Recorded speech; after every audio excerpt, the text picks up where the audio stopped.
মুখ্যমন্ত্রী পদ থেকে মমতা ব্যানার্জির পদত্যাগ করা কি শুধুমাত্র সময়ের অপেক্ষা?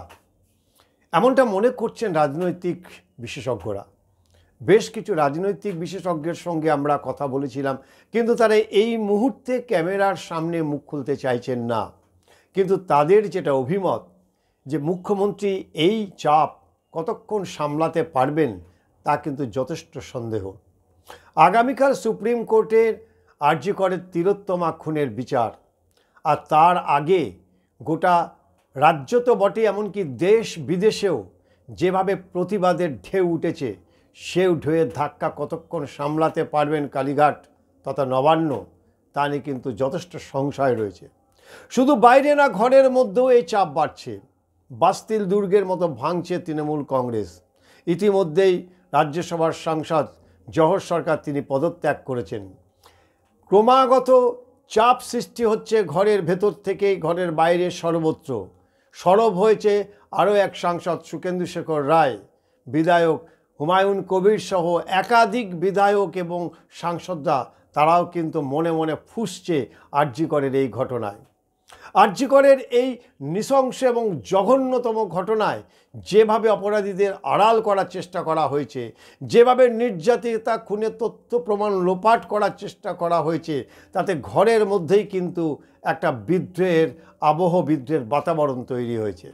আমরা বেশ খেয়াল রাখছি যে কয়েকদিন ধরেই আরজি করের এই ঘটনা নিয়ে অভিষেক বন্দ্যোপাধ্যায়, অর্থাৎ সম্পর্কে মুখ্যমন্ত্রীর ভাইপো হলেও তিনি এই মুহূর্তে তৃণমূল কংগ্রেসের সাধারণ সম্পাদক, সেই অভিষেক বন্দ্যোপাধ্যায় কিন্তু মনে মনে তিনি ক্ষিপ্ত। তিনি এই ঘটনায় একেবারে একদম ঘাপটি মেরে বা চুপ করে তিনি রয়েছেন, কোনো কথাই তিনি বলছেন না। কিন্তু তার হয়ে তার যারা অনুগামী, তারা ক্রমশ সুর চড়াচ্ছেন।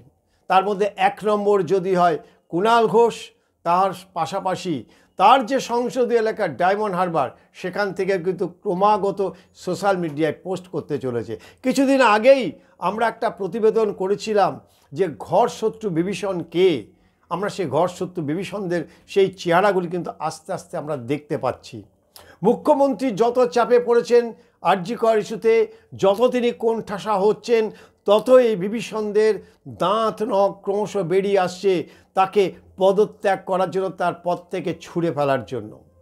বেশ কিছু সোশ্যাল মিডিয়াতে এই মুহূর্তে সাংসদ অভিষেক বন্দ্যোপাধ্যায়কে চাচ্ছেন, তারা চাইছেন যে সরকারের হয়ে তিনি হাল ধরুক। কিন্তু সরকার চালানো আর সাংসদ একজন অভিষেক বন্দ্যোপাধ্যায়ের পক্ষে কতটা সম্ভব হবে, আদৌ থেকে রাজ্যের মানুষ বা তৃণমূল কংগ্রেসের যারা নেতা নেত্রী আছেন, অন্যান্য যারা আছেন, তারা মানবেন কি না সেটা সময়ের ব্যাপার। তবে এই মুহূর্তে রাজ্যের মুখ্যমন্ত্রী এবং ভারতবর্ষের অন্যতম সর্বকালের অন্যতম জনপ্রিয় নেত্রী মমতা বন্দ্যোপাধ্যায় প্রচণ্ড চাপের মধ্যে রয়েছেন। কোনোভাবেই তিনি এই আন্দোলনকে বাগে আনতে পারছেন না। ভয় দেখিয়ে ফতোয়া জারি করেছেন, কিন্তু যত করেছেন তত আন্দোলনের ঢেউ আরও বেড়েছে।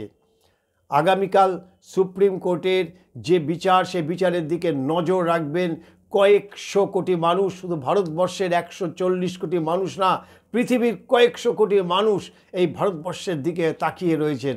আগামীকাল কি সিদ্ধান্ত নেয় সুপ্রিম কোর্টে, কি শুনানি হয়, কি রায় দেয়, সেদিকে তাকিয়ে রয়েছে। কিন্তু এটা তো সুপ্রিম কোর্টের ব্যাপার।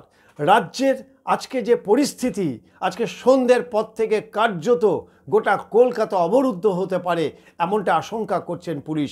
আমরা পুলিশের বেশ কয়েকজন উচ্চপদস্থ আধিকারিকদের সঙ্গে আমরা আলোচনা করেছিলাম, আমরা স্থানীয় স্তরে পুলিশের সঙ্গে আলোচনা করেছিলাম। তাদের মনটা, তাদের শরীরটা রয়ে গেছে রাস্তায়, কিন্তু মনটা রয়ে গেছে সে আন্দোলনকারীদের মধ্যে।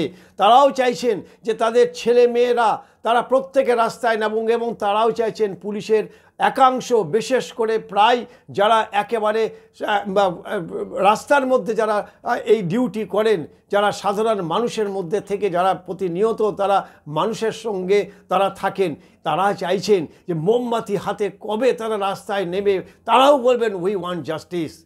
মুখ্যমন্ত্রী সত্যি আজকে তাকে দেখে আমাদের খুব কষ্ট হচ্ছে, কিন্তু এটা তো তার প্রাপ্য ছিল যেভাবে তিনি দুর্নীতিগ্রস্ত মানুষগুলিকে তিনি আড়াল করেছেন, একের পর এক দুর্নীতি দেখার পরেও তাদের বিরুদ্ধে কোনো তিনি পদক্ষেপ নেননি, কঠোর পদক্ষেপ নেননি, তাদের বিরুদ্ধে কোনো শাস্তিমূলক ব্যবস্থা নেননি।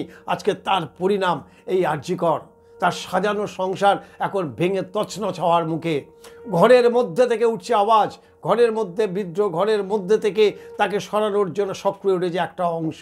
এই ঘরের বাইরে চাপে মুখ্যমন্ত্রী কতক্ষণ নিজেকে সুস্থির রাখতে পারবেন, তার এই মুখ্যমন্ত্রিত্ব তিনি কতদিন ধরে রাখতে পারবেন, এখন সেটাই সব থেকে বড় প্রশ্ন। জানি না যে পরিণাম কি হবে।